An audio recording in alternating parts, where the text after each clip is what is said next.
Hola, buenas tardes, buena vesprada. Primero que nada, espero que todos vuestros seres queridos, vuestras familias, vuestros amigos estén bien. Seáis bienvenidos, bienvenidas a este ya cuarto y último seminario que organiza la Fundación Globalis con el patrocinio del Ayuntamiento de Vila-real bajo el programa llamado Nutrición Adecuada para Época de COVID-19. Hoy hablaremos y conoceremos qué dicen las etiquetas de los alimentos. El taller tiene una duración, como sabéis, de unos 45 minutos, está impartido por Lina Granell y al finalizar su exposición tendremos tiempo para preguntas. Como siempre, como en anteriores ocasiones, tenéis el chat para poder hacer las preguntas, podéis levantar la mano y también pulsar el micrófono y hacerlas a través de vuestra propia voz. Si no, escribís en el chat la pregunta y nosotras se la leemos a Lina también para que ella pueda responderos. El taller se graba, como sabéis, y se cuelga después en el YouTube de Globalis para que podáis volverlo a ver y además compartirlo con quien consideréis. Nosotros lo colgamos además en nuestras redes sociales. Y os mandaremos un correo electrónico, como es costumbre, con un resumen del PDF que va a presentar hoy Lina a todos los asistentes y con los links, no solo de este taller, sino que al ser el último pondremos los links de todos los talleres. Lina Granell, como sabéis, es licenciada en farmacia, graduada en nutrición humana y dietética, máster en atención farmacéutica y máster en nutrición personalizada y comunitaria. Bienvenida, Lina. Gracias por estar un día más con nosotros, con Fundación Globalis, gracias al Ayuntamiento de Vila-real también por esta iniciativa. Y cuéntanos, ¿qué dicen las etiquetas de los alimentos? Lina, buenas tardes. Buena vesprada. Hola, buenas tardes. Hoy empezamos, como ha comentado María, el último de los 4 talleres, los 4 webinars que se han programado de nutrición adecuada para la época del COVID. Y hoy vamos a abordar el etiquetado nutricional, que nos esconden esas etiquetas de los alimentos. Os voy a ir haciendo referencia durante la charla a una ficha que se os ha entregado a través del email, una ficha resumen para que la tengáis a mano a medida que yo vaya hablando para visualizar números, sobre todo para que os vayáis quedando con algunos números y los vayáis visualizando. Y bueno, como ha comentado María, dejaremos unos 5 o 10 minutitos al final para responder a preguntas por el chat. Y además, pues agradecer, por supuesto, a la Fundación Globalis y al Ayuntamiento de Vila-real por llevar a cabo esta iniciativa. Voy a compartir la pantalla. Aquí tenemos la charla, vamos a empezar y vamos a seguir un poco este esquema. Vamos a hablar pues, de una información obligatoria que aparece en las etiquetas de los alimentos, la información nutricional, que es la parte importante, sobre todo del interpretado de ese etiquetado nutricional, que es el punto 4, y también los alérgenos para que por lo menos os suenen. Los 3 primeros puntos van a ser muy, muy rápidos porque lo grosso está en el cuarto punto, que es el más importante. Bueno, que sepáis que hay una información obligatoria que en todo el etiquetado nutricional, en todos los productos alimentarios, está indicada y además según un reglamento de la Unión Europea, como el que estáis viendo, de información alimentaria facilitada al consumidor, y hay una serie de puntos que en todos los productos vamos a encontrar. Además está definido, por ejemplo, como veis, el tamaño de la letra que va a aparecer, los alérgenos, el tipo, tiene que especificar el tipo de aceite utilizado, luego el cuarto punto, pues como veis, el etiquetado nutricional. También tenemos, pues, si hay compra online, todo el conjunto de información nutricional en cuanto también a la empresa, a partir de dónde se ha elaborado, el proceso de conservación, el contenido en sal, que eso se ha cambiado, antes aparecía el sodio y ahora aparece la sal, y el origen también. Entonces, como veis, todo esto está reglamentado y en cualquier producto lo podemos encontrar, ¿vale? Según está reglamentado, según el reglamento y el Ministerio de Sanidad. Hay una información nutricional que es estándar en todos los productos alimentarios. Siempre vamos a hablar en cuanto a la interpretación del etiquetado nutricional según los valores por cada 100 gramos o por cada 100 mililitros de producto, porque es la manera de comparar un producto con otro. Lo obligatorio que tiene que indicar es el valor energético, nos va a indicar las grasas y en concreto el tipo de grasa saturada. Luego tendremos los hidratos de carbono y dentro de los hidratos de carbono los azúcares añadidos, los azúcares refinados, las proteínas y la sal, ¿vale? Eso es obligatorio. Ahora, sobre ahí pueden haber empresas que añadan más contenido. Por ejemplo, dentro de las grasas pueden especificar las saturadas, que son, como sabéis, las que no son saludables, y es, por otro lado, las mono y las poliinsaturadas, que son las saludables. Dentro de los hidratos de carbono, además de los azúcares añadidos, también pueden especificar los polialcoholes, que ahora luego veremos que es otro tipo se utiliza como endulcorante, como alternativa al azúcar añadido, pero es otro tipo de azúcar, al final por otra denominación, y los almidones. Luego, la fibra alimentaria, el contenido en proteínas y sal, y también el contenido en vitaminas y minerales, ¿vale? Eso es otro tipo de etiquetado nutricional alternativo, pero lo obligatorio es el primero. Es lo que siempre vamos a encontrar en cualquier producto. Y también, muy importante, con todas las alergias e intolerancias alimentarias que hoy en día tenemos, también está reglamentado los 14 alérgenos que se tienen que declarar en cualquier producto alimentario. Como veis, tenemos pues, pescados blancos y rojos, tenemos los crustáceos y mariscos, el apio, la mostaza, huevos, semillas de sésamo, cereales con gluten o trigo, moluscos, caracoles, cacahuetes, altramuces, frutos secos, lácteos, sulfitos y soja. Todos estos son los 14 alérgenos declarados y que en cualquier producto tenemos que fijarnos si sufrimos alguna alergia o intolerancia alimentaria. Esto también lo podéis encontrar en la página de la Agencia Española de Seguridad Alimentaria, Ecosano. Y vamos a entrar en la parte importante, la que todo el mundo quiere un poco saber interpretar cuando va a comprar al supermercado y saber diferenciar unos productos con otros. La interpretación de ese etiquetado nutricional. El primer punto es sobre, como veis, la ración de consumo.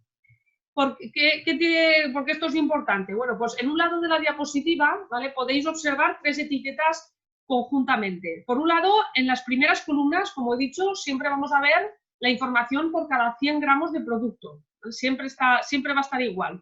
Con lo cual, eso nos puede servir de referencia para comparar determinados valores de unos productos con otros. Pero la ración de consumo, lo que se hace referencia es que, fijaros que en la primera etiqueta, esta empresa considera que su ración de consumo son 30 gramos, que sería una ración normal. La segunda etiqueta, su ración de consumo son 45 y la tercera etiqueta, que es la de abajo, su ración de consumo son 60 gramos, con lo cual no podemos comparar esa columna porque cada uno interpreta su ración de una manera, su empresa lo considera de una manera. Y, por lo tanto, a la hora de comparar siempre nos tenemos que fijar en la columna de por cada 100 gramos. Otra cosa es que me indique de forma opcional que X ración tiene ciertos valores.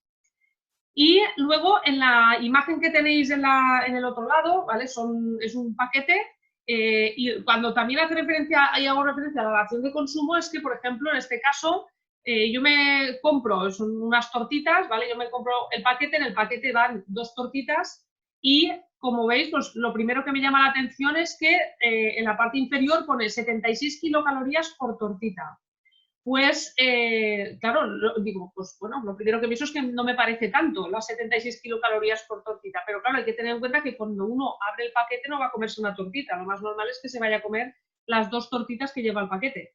Y aparte de las kilocalorías, que no es el tema ya de kilocalorías, ahora lo iremos viendo, la calidad nutricional de ese producto, los azúcares añadidos y las grasas saturadas que va a contener ese producto. Pero que también, como veis en la tabla, me indica por tortita, pero yo a lo mejor me como 2, que es lo más normal, ¿vale? O sea, que esto es un poco para que visualicéis lo que quiere decir una ración de consumo y cómo lo tengo que interpretar, ¿vale? Porque cada empresa lo interpreta a su forma, ¿vale?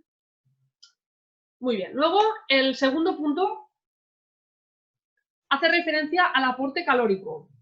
Las calorías. Para mí, este punto es el menos importante. Es lo primero que nos fijamos, pero es el menos importante porque al final las calorías es lo de menos. Lo que importa es la calidad nutricional del producto que estoy comprando, que sea un producto que al final sea saludable. Me puede indicar que el producto es de bajo valor energético, de un valor energético reducido o incluso sin aporte energético. Cada cosa quiere decir, cada argumento me puede decir, significa una cosa. Por ejemplo, el bajo valor energético quiere decir en un alimento sólido que está por debajo de 40 kilocalorías por cada 100 gramos de producto. Pero valor energético reducido no quiere decir que no tenga aporte calórico. Lo que quiere decir es que tenga un valor energético reducido, tiene como mínimo un 30% menos respecto al producto original, ¿vale? No quiere decir que no tenga aporte calórico.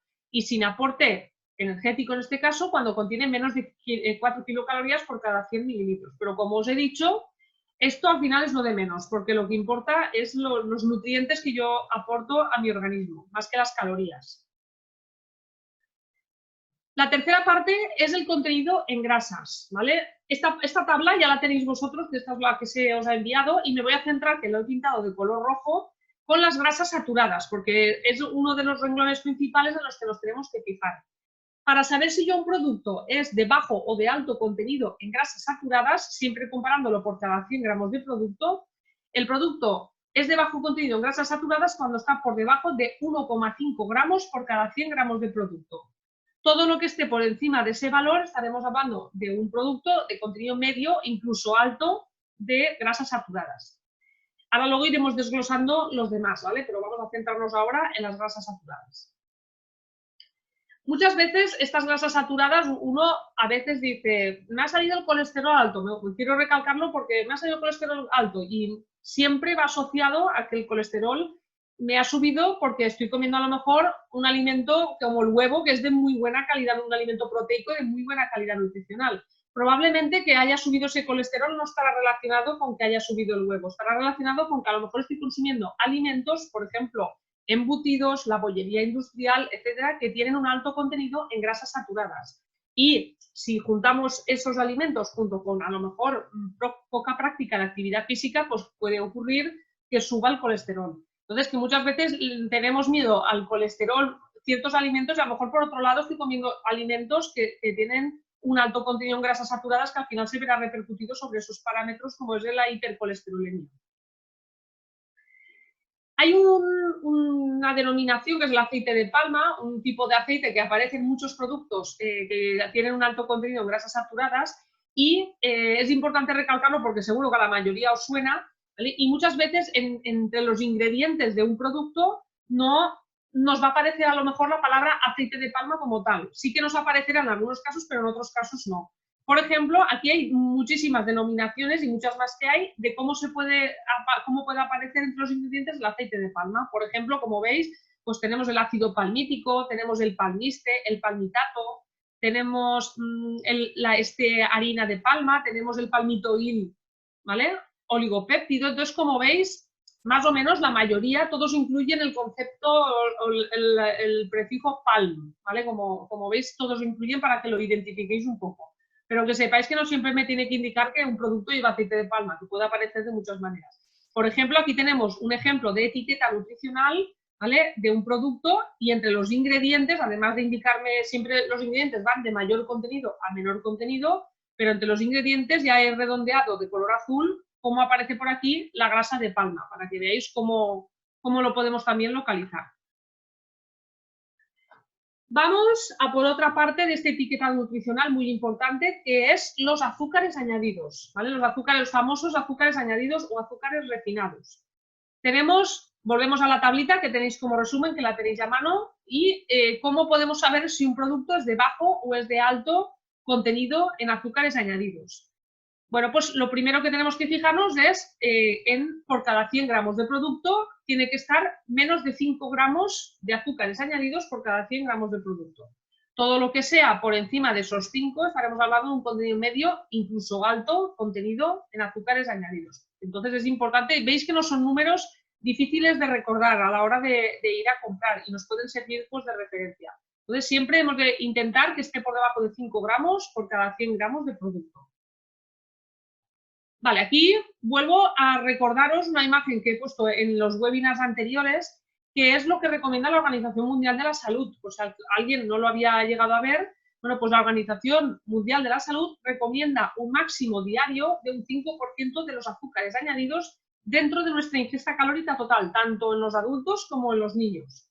Entonces, aquí tenemos un ejemplo de una persona que necesite, por ejemplo, 1.500 kilocalorías al día y una persona que necesite, por ejemplo, 2.000 kilocalorías diarias. Ese 5% respecto a esas kilocalorías son 18 o 25 gramos de azúcar respectivamente. 18 gramos de azúcar, para que sepáis lo que es, 18 gramos de azúcar, y son un sobrecito de azúcar de los que tenemos, de los que nos dan en las cafeterías muchas veces, son de 8 gramos esos sobrecitos de azúcar. Hay de 6 y hay de 8. El rectangular normalmente es de 8. Pues 8 por 2 son 16, o sea que yo máximo al día tengo que consumir máximo 2 sobres de azúcar de 8 gramos, ¿vale? Eso no quiere decir que tenga por qué llegar a esos valores, pero que sepamos que eso sería lo recomendado.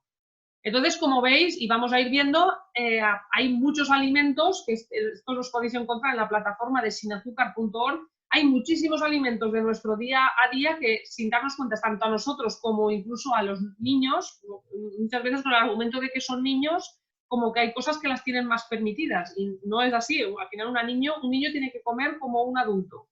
Entonces, ya veis aquí pues, la cantidad de alimentos que pueden tener, entre otros, pues por ejemplo, tenemos lo que es la bollería industrial, ¿vale? En un lado, que son las galletas y los cereales. También tenemos lo que son los cacaos azucarados, bebidas azucaradas, tenemos algunos ejemplos también en las imágenes, bebidas refrescantes o no, como los zumos. Luego tenemos, por ejemplo, cereales, hay muchos cereales azucarados que se consumen, yogures azucarados, no naturales, azucarados, y bueno, las chocolatinas, etcétera, pues que no para esto no debe formar parte de nuestra alimentación de forma habitual, ni de la nuestra, ni, repito, de los niños. Y igual que hemos hablado de las grasas, y dentro de las grasas hemos destacado el famoso aceite de palma, bueno, pues aquí me gustaría también destacar las distintas denominaciones con las que pueden aparecer los azúcares añadidos en un producto alimentario. Tenemos, como veis, muchas denominaciones. La primera columna puede aparecer jarabe de, ¿vale? Tenemos jarabe de arroz, jarabe dorado, de fructosa, de glucosa, maíz, malta, refinado, sorgo. El jarabe de lo que sea ya significa que ese producto lleva azúcar. Cualquier terminación acabada en osa, la segunda columna, dextrosa, lactosa, fructosa, glucosa, galactosa, trealosa, sacarosa, silosa, todo eso son otras denominaciones a los azúcares que se les puede añadir. Cristales de fruta, ¿vale? O sea, que por ejemplo, o cristales de caña, otra denominación. Luego los siropes, el sirope de agave, el sirope de algarroba, el sirope de arce. Los siropes también es otra forma de añadir azúcar. La miel de caña, la miel de malta, la miel de maíz, otro tipo de azúcar. El azúcar de remolacha, glass, azúcar moreno, azúcar de caña, ¿vale? El azúcar de palma de coco, el azúcar refinado, azúcar de lo que sea es otro tipo de azúcar. Y otras denominaciones, por ejemplo, tenemos las maltodextrinas, tenemos, por ejemplo, la melaza, el azúcar de panela, el néctar, la dextrina, caramelos, o sea que concentrados de frutas, ¿vale? O sea que, como veis, podemos encontrarlo de múltiples denominaciones. Yo lo que me gustaría destacar en cuanto a esto es que siempre lo primero es priorizar el alimento natural, la materia prima. Entonces, lo ideal es que comencemos porque el primer alimento recomendado sería la materia prima. Y cuanto más natural, mejor. Ahora, depende de qué punto ya luego partamos del consumo de azúcar al que uno esté ahora mismo alcanzando. Pero sí que es verdad pues, que hay que ir reduciendo ese contenido en azúcar. Y además del tema natural, bueno, podemos utilizar edulcorantes, ¿vale? Luego tenemos por un lado los edulcorantes artificiales como es la sacarina o edulcorantes más naturales como es la stevia. Luego, sin abusar mucho, tenemos la miel cruda natural, que no deja de ser miel. Yo siempre lo digo, la miel es un tipo de azúcar, pero también es verdad que tiene con moderación una serie de propiedades buenas, como propiedades prebióticas para nuestra flora intestinal. Si no abusamos mucho de la miel, una cucharadita al día podemos consumir por sus propiedades también que nos va a proporcionar.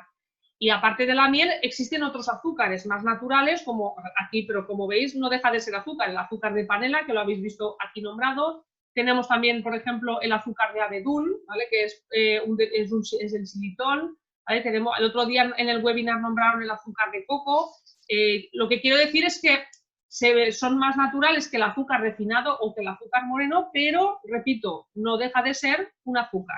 Eso no quiere decir que por más poco refinado que sea el azúcar de panela haya que consumir, pues a todo lo que le ponga le voy a poner panela. Pues no, por eso es lo que quiero decir, que con moderación, porque igual que la miel, por ejemplo, pues no deja de ser un tipo de azúcar, ¿vale? Es la reflexión un poco que quería hacer, además de fijarnos de qué otras maneras nos pueden aparecer en el etiquetado nutricional la denominación del azúcar. Aquí en la imagen os he puesto 3 ejemplos, ¿vale? 3 ejemplos que me gustaría explicar.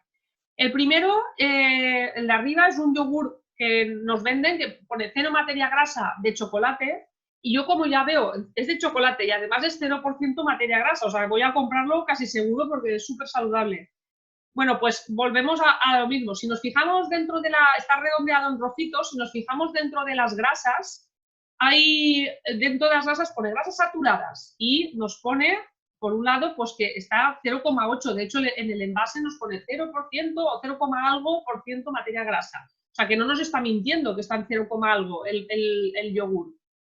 Pero si nos fijamos en los hidratos de carbono, dentro de los hidratos de carbono nos pone de los cuales azúcares añadidos, y el producto tiene 15 gramos de azúcares añadidos. 15 gramos quiere decir, si retomamos los sobrecitos de azúcar que hemos nombrado antes, 15 gramos son 2 sobrecitos de azúcar, 8 por 2 son 16. O sea que este yogur, que aparentemente es 0% materia grasa y saludable, pues yo me estoy comiendo 2 sobres de azúcar. Esto hace referencia a que es un error, lo que quiero decir es que es un error muy común que hace la población, ¿no? Que se fija en un 0 y sin embargo hay que fijarse que lleve 2 ceros. 2 ceros lo que quiere decir es que un 0 es de la materia grasa y otro 0 es de los azúcares añadidos, que probablemente lo estén edulcorando con algún otro tipo de ingrediente, de a lo mejor los anteriormente nombrados, que he nombrado antes, ¿vale? Pero es preferible ese a este, por ejemplo. Eso, y por supuesto siempre preferible el yogur natural.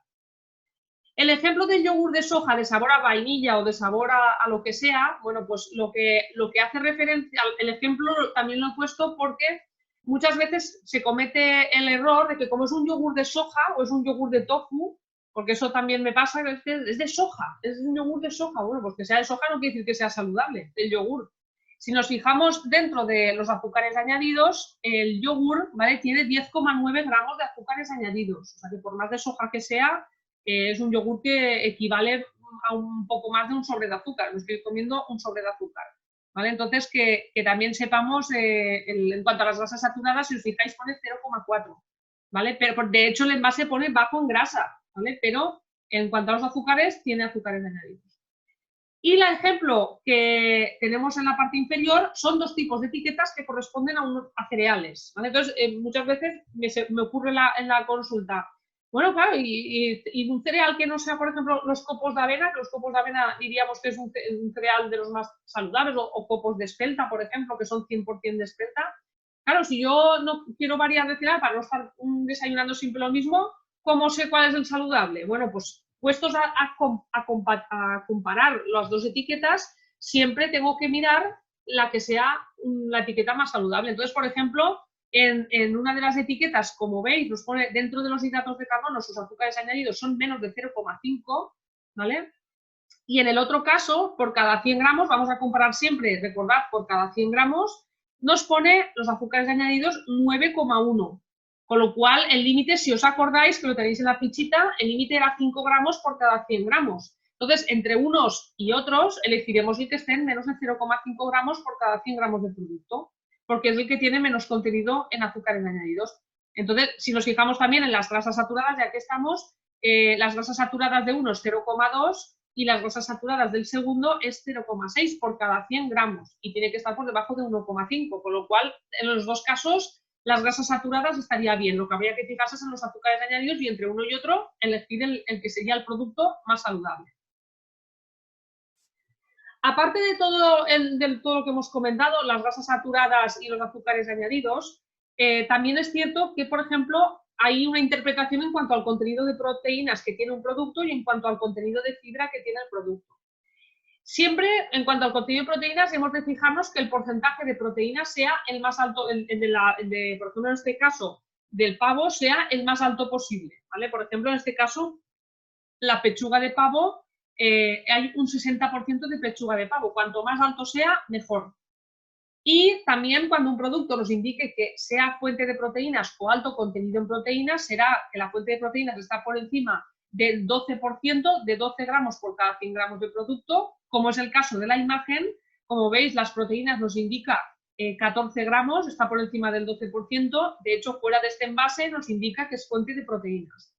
Y un producto de alto contenido en proteínas, siempre que esté por encima del 20%, de 20 gramos por cada 100 gramos de producto, ¿vale?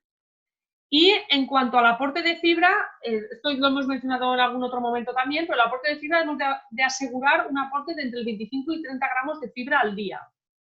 ¿Cuándo sabemos que un producto es de alto contenido en fibra o de fuente de fibra? Pues bueno, será fuente de fibra cuando esté por encima de 3 gramos por cada 100 gramos de producto y alto contenido en fibra cuando esté por encima de 6 gramos por cada 100 gramos de producto. ¿Qué puede ocurrir en esta situación? Otro error muy frecuente. Bueno, me como estas galletas porque estas galletas me ayudan a ir al baño. Probablemente no serán las galletas lo que nos ayude a ir al baño, será otro cambio que hayamos hecho dentro de nuestra alimentación que no serán las galletas. Puede ser que ciertas galletas, en cuanto nos ponga fuera fuente de fibra, nos pongan el envase, y puede ser que cumpla lo que estamos viendo, que esté por encima de 3 gramos por cada 100 gramos de producto. Pero también estamos hablando de un alimento, por ejemplo en este caso las galletas, que tiene un alto contenido en grasas saturadas, que tiene un alto contenido en azúcares añadidos, y todas estas cosas, más que ayudarnos a ir al baño, nos dificulta el poder ir al baño, el ir estreñidos. Entonces, la fuente de fibra no podemos basarnos en X alimento, que son en este caso el ejemplo que he puesto, unas galletas. Tenemos que ir a por alimentos naturales, y los alimentos naturales, por ejemplo, son algunos de los que veis en la imagen. La avena, que es una muy buena fuente de fibra natural.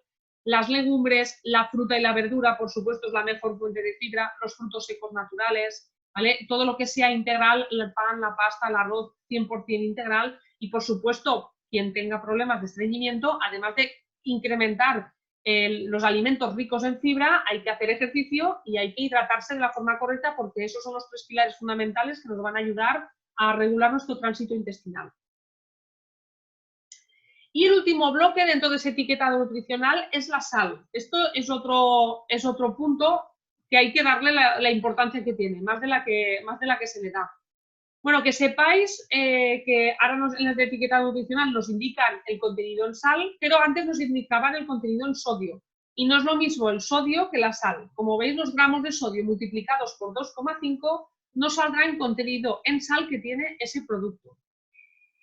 Tenemos varias fuentes de sal. Prácticamente el 72% de la sal que consume la población es sal añadida que hay en alimentos procesados. No es la diferencia de la sal natural de los propios alimentos, que representa un 8%, o de la sal que nosotros podemos añadir a los platos, que representa un 20%. O sea, prácticamente en la mayoría de la sal la vamos a encontrar en alimentos ultraprocesados.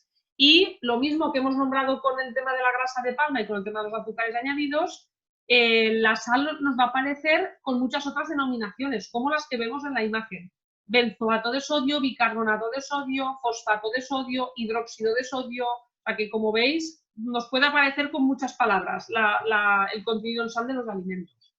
Muy importante, la Organización Mundial de la Salud, igual que los azúcares añadidos, recomienda un máximo al día de sal de 5 gramos diarios, ¿vale? Entonces, esos 5 gramos quiere decir, eso es una cucharada de postre al día. Eso es lo que recomienda la Organización Mundial de la Salud. ¿Y cómo podemos saber si un producto es de bajo o es de alto contenido en sal? Pues he vuelto a recalcar las recomendaciones en rojito, que también las tenéis vosotros, y un producto es de bajo contenido en sal por cada 100 gramos de producto cuando está por debajo de 0,3 gramos o su equivalente en sodio. Todo lo que esté por encima de ese valor estaremos hablando de un producto con medio alto contenido en sal.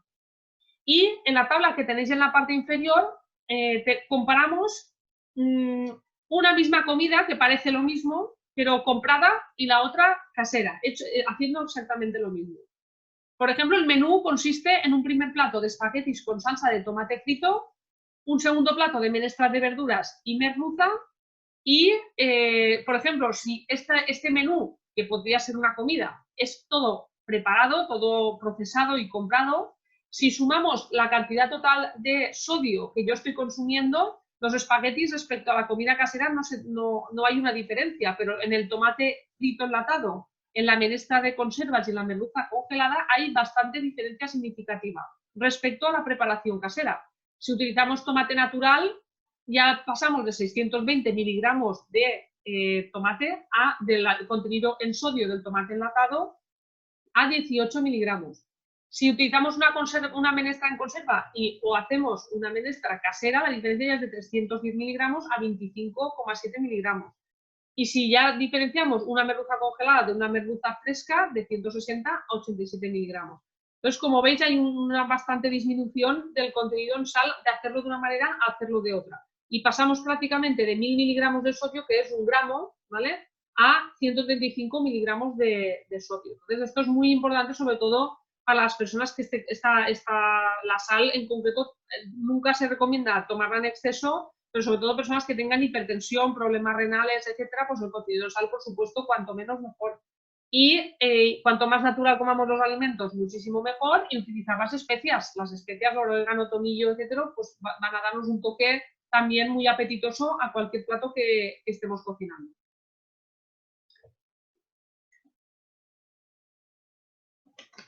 Hemos repasado un poco todo el etiquetado nutricional, todo lo que nos va a aparecer en esas etiquetas y cómo podemos interpretarlo.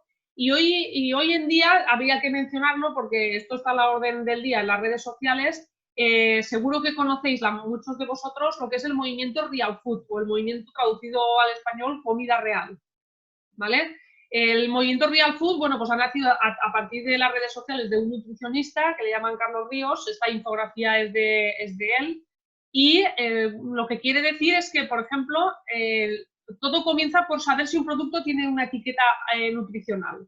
Si el producto no tiene una etiqueta nutricional, como veis, pasamos ya es comida real, ya es la materia prima. Si sí que tiene una etiqueta, lo que tenemos que fijarnos es en el número de ingredientes que tiene esa etiqueta. ¿Tiene más de 5 ingredientes? Sí que tiene más de 5 ingredientes, pues ya estamos hablando de un producto que ya es ultraprocesado. Si no tiene más de 5 ingredientes, ¿vale? Tenemos que mirar si entre esos ingredientes hay harinas refinadas, azúcares añadidos o aceite vegetal refinado.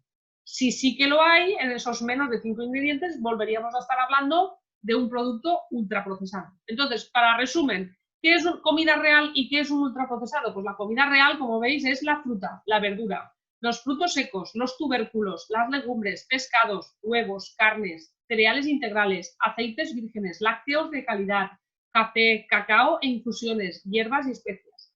¿Y qué son los ultraprocesados? Los refrescos, las bebidas energéticas, las pizzas prefabricadas, el pan blanco, los zumos envasados, las patatas fritas, las galletas, la bollería industrial, cereales azucarados, los dulces, los helados, precocinados, carnes procesadas, lácteos azucarados, salsas industriales y cualquier dietético procesado. La diferencia está bastante clara. Hay que saber si un producto tiene etiqueta o no tiene, si la tiene, el número de ingredientes que tiene y si entre esos menos de 5 ingredientes, si tiene más o si entre esos menos de 5 aparecen las harinas refinadas, los azúcares añadidos o aceites refinados, estaríamos hablando de un producto ultraprocesado y por lo tanto un producto que no es saludable. Para que veáis un ejemplo claro, ¿vale? Él nos hace una clasificación de lo que es la comida real, el ultraprocesado y lo que se podría considerar un buen procesado. Entonces, aquí tenemos el ejemplo pues, de la avena. Entonces, la materia prima, ¿cuál es? La comida real, los copos de avena. ¿Qué sería un buen procesado? Pues si nosotros esa avena hacemos un pan integral con avena, con la harina de avena, estaríamos haciendo un buen procesado.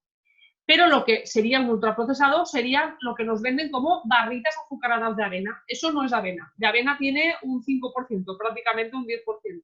Eso es un ultraprocesado, ¿vale? La avena es lo primero, los copos de avena. La avena, si la utilizamos para hacer recetas, como hemos ido nombrando en otros webinars, pues estaríamos hablando de buenos procesados, ¿vale? Entonces, es para que diferenciéis un poco lo que quiere decir es los tres conceptos, ¿vale? Todo lo que está envasado tampoco es que no sea saludable, pero siempre tenemos que saber interpretar el etiquetado nutricional. Y aquí tenemos una guía de compras elaborada por el movimiento un poco Real Fooding, ¿vale? Y, por ejemplo, de diferentes alimentos donde se suele pecar o donde se suele errar. Tenemos en primer lugar, por ejemplo, los yogures, ¿vale? Podemos comprar yogures, pero que sean siempre naturales, nunca azucarados y tampoco lo ideal es que sean edulcorados. Por ejemplo, tenemos, y luego siempre que sea por debajo de 5 gramos por cada 100 gramos de producto. La leche, lo mismo. Las leches en general no llevan azúcar añadido, ¿vale? El azúcar que contiene es el de la propia lactosa, ¿vale? pero siempre es importante que esté por debajo de 5 gramos por cada 100 gramos de producto. El pan, siempre tenemos que comprar pan, como mencionamos en el último webinar, pan cuyo ingrediente sea principalmente el mayor porcentaje que sea una harina integral. En tomate frito, pues lo mismo, buscar un tomate que tenga una información nutricional cuyos azúcares añadidos estén por debajo de 5 gramos por cada 100 gramos de producto. Los cereales, la mejor opción, los copos de avena. Hay otro tipo de cereales que también son saludables y siempre también podemos mezclarlos con fruta, canela, frutos secos, los toppings de los que también hablamos el otro día. Cacao en polvo, siempre cacao puro en polvo, es lo que tenemos que comprar, no cacaos azucarados. El chocolate, siempre lo ideal, aquí en este caso pone por encima del 80%, hay gente que el 80% le parece un poco amargo, pues, pero por lo menos del 70% mínimo. La bollería y las galletas, todas llevan, como pone ahí, azúcares y si no, edulcorantes. Por lo tanto, no es un producto saludable. Los zumos, siempre pues llevan, aunque sea natural, es la cantidad de azúcar que lleva, ¿vale? Pero siempre lo preferible antes que zumos es comer la fruta natural, como hemos ido mencionando. Los postres, todos los postres llevan azúcar y si no llevan azúcar, llevan edulcorantes. Lo ideal es comer pues, yogures naturales, fruta, etcétera, o combinaciones de ellos. Y todos los batidos comerciales, como pone al final, son batidos azucarados o en su caso edulcorados. Lo ideal es que los hagamos caseros con leche y fruta o con yogur y fruta, por ejemplo, ¿vale? Entonces, un poco como resumen de todo lo que hemos ido mencionando en este webinar y en todos los anteriores, para que comencéis a identificar un poco esos alimentos donde a veces no pensamos lo que estamos aportando a nuestro organismo. Estas dos infografías que vienen a continuación, ¿vale? Os las voy a pasar en el resumen que os enviaré, porque son de mi dieta cojea, de un nutricionista que participa en Televisión Española, es Aitor Sánchez, y son infografías muy visuales que resumen todo lo que acabo de mencionar. Tenemos por un lado, por ejemplo, en esta declaraciones nutricionales relacionadas en cuanto, por un lado, al valor energético, que ya lo hemos mencionado al principio de todo. Luego tenemos, al otro lado, tenemos el bajo contenido en azúcares añadidos, sin azúcares o sin azúcares añadidos. Y en la parte inferior tenemos en un lado el contenido en grasa, tanto el bajo contenido en grasa total o sin grasa, como el bajo contenido en grasas saturadas o sin grasas saturadas. Y en el otro lado tenemos el contenido en cuanto a sodio-sal, si es de bajo contenido, si es de muy bajo contenido, sin sodio o sal o sin sodio o sal añadidos. Un poco a modo de resumen. Pero también, ¿vale? Aquí tendremos lo que es fuente o alto contenido en fibra. En la parte inferior tendremos lo que es fuente o alto contenido en proteínas. Y también en el otro lado tendremos el alto contenido en vitaminas o fuente de vitaminas. Que esto no lo he mencionado antes, pero en cuanto a las vitaminas, si el producto contiene al menos es alto contenido el 30% de la cantidad diaria recomendada y si es fuente de vitaminas y minerales, al menos tiene que contener un 15% de la cantidad diaria recomendada, ¿vale? Lo otro lo habíamos mencionado, que era lo de la fibra y las proteínas. Y bueno, para ir un poco finalizando, voy a poneros 6 ejemplos de alimentos, como veis en las imágenes, en cuanto al contenido de azúcar. Entonces, me gustaría también que os vayáis haciendo vosotros el propio cálculo. Siempre voy a hacer el cálculo partiendo del consumo de los sobrecitos de 8 gramos de azúcar que nos dan en las cafeterías, ¿vale? Para que hagáis vosotros el cálculo. Ahí lo veis en forma de terrones, pero para que lo visualicéis en sobres, que es muy práctico de visualizar. En la primera imagen tenemos 4 galletas, ¿vale? 4 galletas que son rellenas de chocolate, pueden ser estas o cualquier otras. Y como veis, esas 4 galletas tienen su consumo, son 33,6 gramos de azúcar. 33,6 gramos de azúcar si contamos en sobres de azúcar, ¿vale? Un sobre eran 8 gramos, por lo tanto, 8 por 3 son 24, 8 por 4 son 32, ¿no? Entonces, estaríamos hablando de que solo 4 galletas que yo me estoy consumiendo, estaría hablando de 32 gramos, bueno, un poquito más de 32 gramos, de 4 sobres de azúcar, ¿vale? Más o menos a un sobre por galleta, para que os hagáis una idea de las galletas de este tipo, ¿eh? Y luego pensad, estas galletas se suelen consumir sobre todo la población infantil y sean estas u otras, a veces ocurre que yo las consumo por la mañana en el desayuno y a veces ocurre también que por la tarde, más en invierno porque hace más frío y ahora hace ya más calor, pero en invierno muchas veces las personas mayores para merendar se hacen un vaso de leche con galletas y eso me lo encuentro a la orden del día. Y a veces no es las galletas de la mañana, son las de la mañana y las de la tarde. Es decir, al final me he hecho 8 o 10 galletas, por ejemplo, ¿vale? Entonces, luego esto hay que multiplicarlo por 2, cualquiera que estemos consumiendo. Pero ya hemos dicho 4 sobrecitos de azúcar a sobre por galleta. Luego ya viene el caloret, ya estamos con el caloret encima y es muy típico a partir de ahora la horchata. Aquí tenemos en la imagen un vaso de horchata comercial. La horchata es una bebida azucarada, eso hay que tenerlo claro. Entonces, otra cosa es que, por ejemplo, la hagamos nosotros de forma natural, que se puede hacer perfectamente. También horchata natural. Y también hay marcas que venden también la horchata natural, ¿vale? Eso que lo sepáis también y lo localicéis. Pero un vaso de horchata de la que podemos encontrar en el supermercado, 36 gramos de azúcar, ¿vale? 36 gramos de azúcar equivale 8 por 5, los 8 es el sobre, 8 por 5 son 40. O sea, estaríamos hablando de entre 4 y 5 gramos, entre 4 y 5 sobres de azúcar, lo que equivale a un vaso. Ahora lo tendréis abajo apuntado, estoy haciendo el cálculo para que lo hagáis vosotros también. Y, por ejemplo, en la tercera imagen que vemos, tenemos dos magdalenas que tienen 45,8 gramos de azúcar, las dos magdalenas solas, 8 por 5 son 40 y 6 por 8 son 48. Por lo tanto, estaríamos hablando de entre 5 y 6 sobres de azúcar. ¿Vale? Aquí tenéis las tres equivalencias. Como hemos dicho, el primero sería un poquito más de 4, 8 por 4, 32. El vaso de horchata equivaldría entre 4 y 5. ¿Vale? Tendríamos entre 32, 8 por 4, 32 y 8 por 5, 40. Entre 32 y 40 es lo que equivaldría ese simple vaso. Y las dos magdalenas, que hay gente que para desayunar se las hace, pues entre 5 y 6 sobres de azúcar, ¿vale? Que sepáis lo que estamos consumiendo. Y estas tres imágenes, otras tres imágenes muy parecidas de productos que se suelen consumir. Tenemos en primer lugar, ahí ya me había aparecido ya, el yogur, un yogur griego de sabor stracciatella. Otra cosa es un yogur griego natural, que sería lo ideal en cuanto a su consumo, ¿vale? Pero que sepáis, 18,8 gramos de azúcar es lo que contiene un yogur. 8 por 2 son 16, por lo tanto, estaríamos hablando de que un yogur contiene al menos 2 sobres de azúcar. La segunda imagen, ¿vale? Como vemos, son 50 gramos, voy a ponerlo para que lo visualicéis, por lo menos 2 sobres de azúcar en la primera. 50 gramos de cereales de chocolate, ¿vale? Tenemos ahí, sea estos o cualquier otro, unos cereales azucarados. 14,5 gramos de azúcar.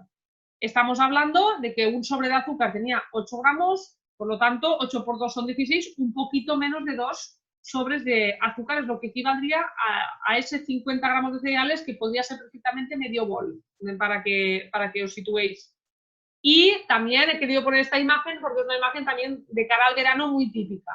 El cono de helado, ¿vale? Estamos hablando de un cono pues, que tiene 30 gramos de azúcar y por lo tanto 8 por 4 son 32, pues un poquito menos de 4 sobres de azúcar. Entonces, el helado también se puede hacer casero. También podemos, con fruta congelada y con yogur, podemos hacer un helado casero saludable y sin necesidad de añadir ningún tipo de azúcar. He puesto estas 6 imágenes que son un poco, engloban muchas cosas de las que he ido nombrando y para que contabilicéis por sobres, porque a veces es una forma más práctica de uno ser consciente de lo que consume. Y bueno, para finalizar, ¿vale? Esta es la última ya diapositiva. Tenemos, por un lado, os quería mencionar que a nivel europeo hay un plan y con el Ministerio hay un plan que está aprobado y que tiene que aparecer próximamente, bueno, cuando pueda ser, que son las tablas Nutri-Score. Las tablas Nutri-Score es un etiquetado nutricional que en muchos países ya está en marcha y nos clasifica los alimentos, como veis, por colores. Y tienen en cuenta, dentro de su composición nutricional, tienen en cuenta los azúcares añadidos, la sal, las grasas saturadas, la fibra, el aporte calórico y las proteínas. Entonces, que sepáis que eso tiene que aparecer próximamente. La escala va del verde muy oscuro, pasando por el amarillo, al naranja, o incluso rojo.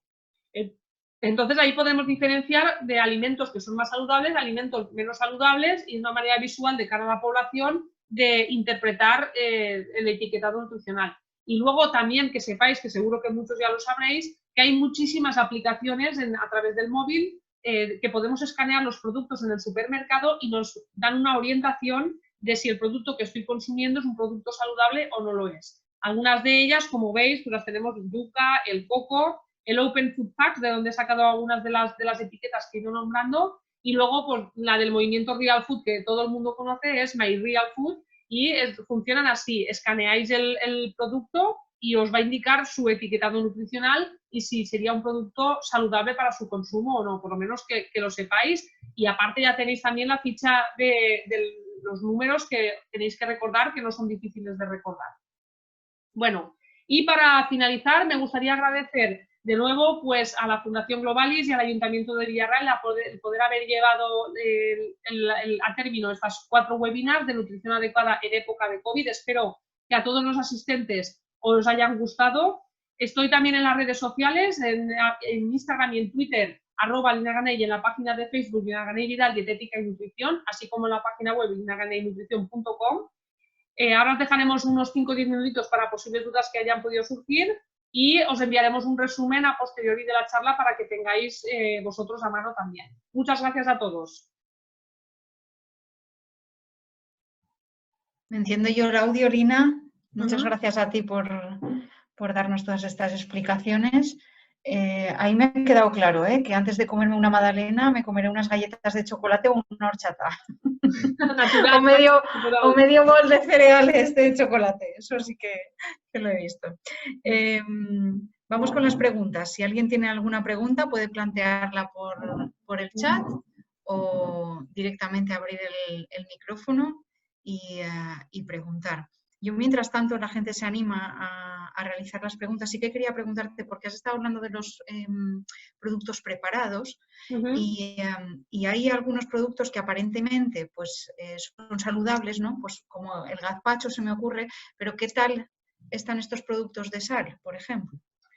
Bueno, puede ser un buen procesado el gazpacho, como he nombrado en la escala de la clasificación Real Fooding. Es un buen procesado, pero puede ser que de sal está un poquito por encima de lo normal. Yo siempre digo que, a ver, hay que valorar un poco el comer saludable y también a veces el hacernos prácticos un poco las cosas, para alguien de casa también. Entonces, yo soy la primera que a veces tengo que recurrir también. Lo ideal es que hagamos un gazpacho casero, eso por supuesto, la primera opción sería hacerlo casero. Pero en cuanto a sal estará un poquito por encima, pero bueno, si puntualmente tenemos esos recursos para a la hora, por lo menos, comer equilibrado y tener practicidad en casa, pues yo no lo descartaría el consumo. Si lo consumimos puntualmente, no de forma habitual. Vale. No sé si hay alguien que quiera hacer alguna pregunta. Podéis levantar la mano o escribirlo en el chat. Hola, buenas tardes. No sé si Hola, Carmen, te oímos, sí. Bueno, muchísimas gracias, Lina, porque además me ha ayudado a mí fenomenal por los porcentajes, que a veces voy muy deprisa y ni los miro. O sea, ahora me fijaré mucho más y me he cogido apuntes, me ha ido fenomenal. Bueno, darte la enhorabuena. Y Gracias. luego el tema de las leches, tanto como la de avena como la de almendra, porque a veces la de mercado, bueno, no por nombrarte dónde compro, a veces la de almendra pone 0, pero luego sí que noto que no me hace falta, que está dulce. Entonces ahí a veces ni miro la etiqueta. Ojo, porque no me da tiempo a mirar y a perder tiempo. A veces vamos más deprisa que menos. No sé si sea mucho más beneficioso, entiendo, el comprar o el buscar la que realmente ponga que no lleva nada de azúcar, porque aunque ponga 0, evidentemente tomarla sí que notas que está azucarada o endulzorada, no sé, lo que pondrán, no sé. Claro, las leches vegetales, eso lo comentamos en el webinar de los desayunos. Las leches vegetales hay que tener en cuenta, por un lado, que como no es una leche animal, que esté enriquecida en calcio y en vitamina D. Sí. Luego hay que fijarse en el porcentaje también del cereal o del fruto seco o de la legumbre que me esté indicando. Porque es verdad que hay algunas leches vegetales que el porcentaje me puede decir leche de avena y su porcentaje es un 5% de avena. Entonces, pues que sea un porcentaje lo suficiente, pues, por lo menos un mínimo de un 10% al menos de lo que me indique. Y sí que es cierto que hay algunas leches vegetales que son azucaradas, eso también es verdad. Entonces, lo ideal es que la otra opción que encontraremos es que sean 0% azúcares añadidos. Por eso a veces tú notarás que a lo mejor, igualmente, aunque me ponga 0% azúcares añadidos, que esté algo dulce, pero ese dulzor viene de que lleva un edulcorante. Entre una y la otra yo acudiría a esa. Ahora, volvemos a lo mismo, lo ideal, hacerlas caseras, eso es verdad. Pero también se implica cierto trabajo, que a lo mejor uno no tiene tiempo de hacer todo eso, es normal. Entonces, lo ideal sería hacerla con un tamizador, la leche, pero bueno, entre una y la otra yo elegiría la de 0% azúcares añadidos. De acuerdo. Muy bien, muchas gracias. Así. Y luego en el chat nos están preguntando también, ¿las magdalenas caseras tienen también la misma cantidad de azúcar? Pues, Reyes, a ver, las magdalenas caseras sí, tienen azúcar. También es cierto que, bueno, yo siempre recomiendo que uno siempre tiene la típica receta tradicional, ¿no? de la madre, de la abuela, y esas recetas es verdad que a lo mejor me pone poner para todas las magdalenas pues 200 gramos de azúcar. Entonces yo lo primero que recomiendo es cambiar el tipo de azúcar, ¿vale? Si se le tiene que poner azúcar, cambiar el tipo de azúcar a un azúcar de panela, un azúcar de abedul, un azúcar más natural, o utilizar, por ejemplo, los dátiles o la miel, que ya hemos dicho que con menos cantidad también van a endulzar, y aparte de cambiar el origen de ese azúcar, reducirlo. Es decir, que igual que la receta original pone 200 gramos, seguramente con 50 gramos ya tendrá suficiente una magdalena casera. Eso con los niños probando. El plátano es una fruta que se le puede meter también en las magdalenas y en muchísimas otras recetas, que ya le va a dar un toque también dulce.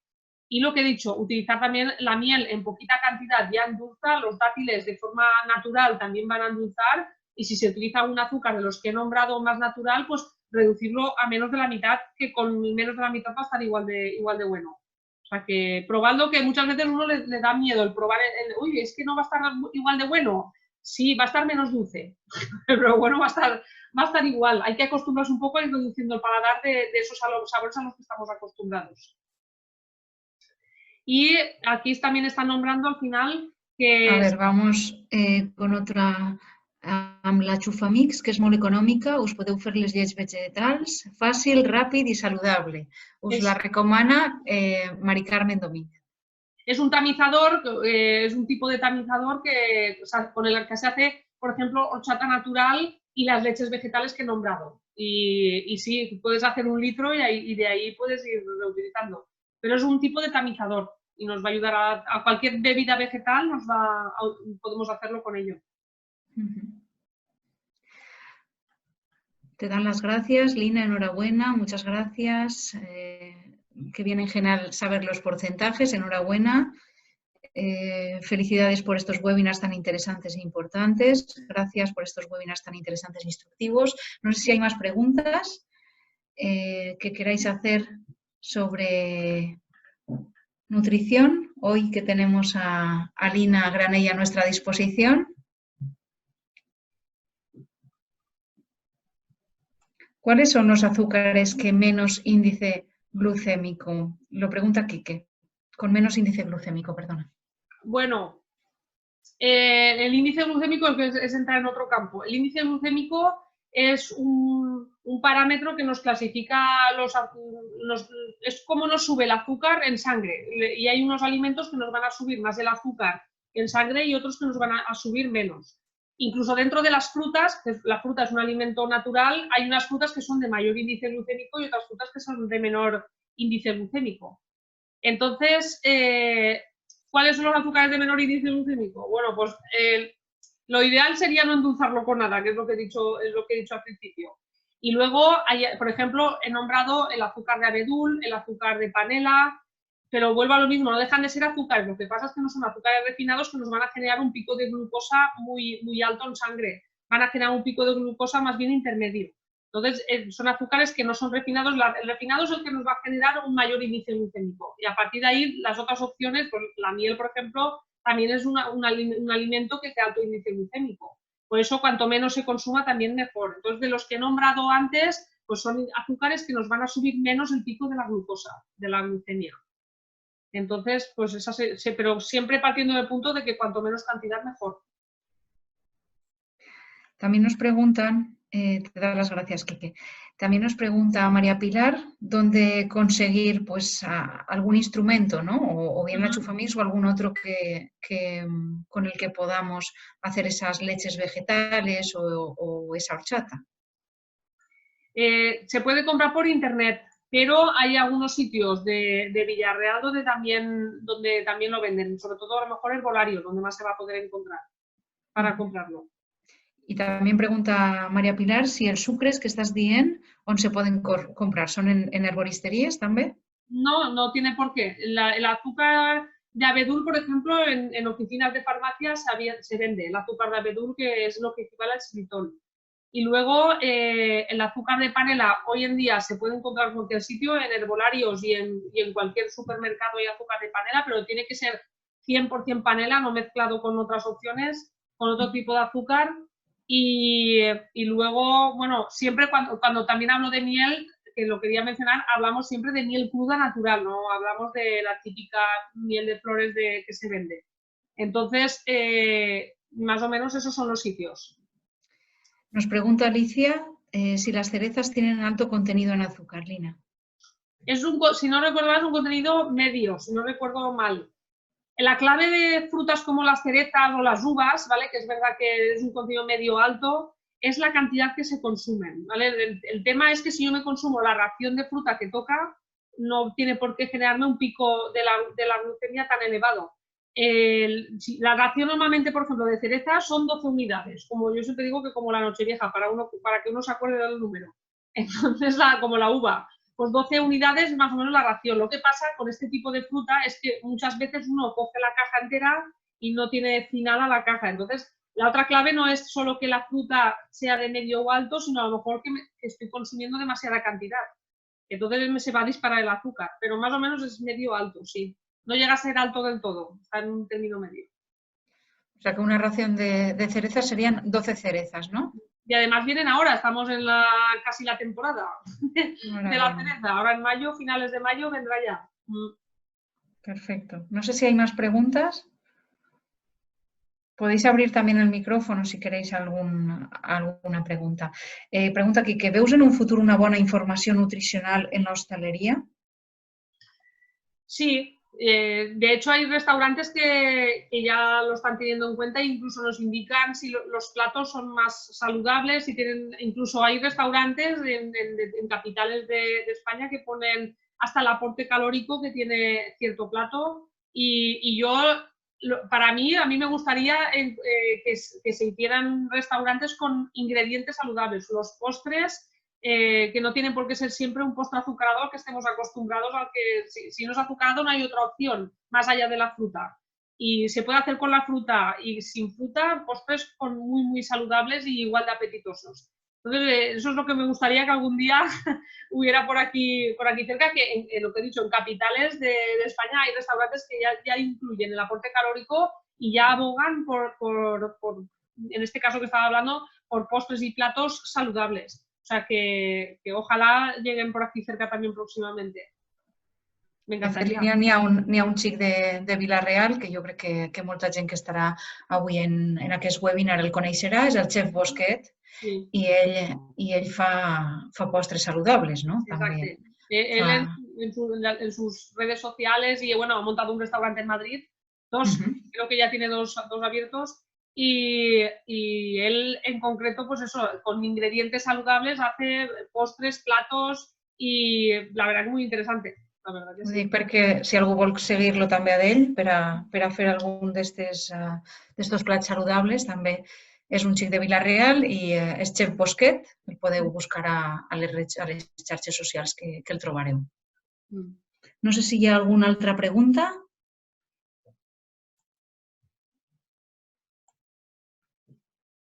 Jo crec que n'hi ha un micròfon obert, pot ser? O m'ha aparegut a mi? No, no hi ha micròfon obert.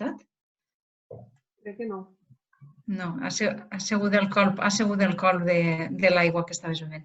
Doncs jo crec que en això concloem les 4 xerrades, els 4 webinars de nutrició adecuada en època de Covid-19.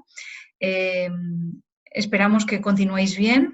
Os agradecemos vuestra asistencia y recordaros que van a estar colgados estos webinars en el YouTube de la Fundación Globalis y también lo compartiremos en las diferentes redes sociales. Gracias por vuestra asistencia. Buenas tardes.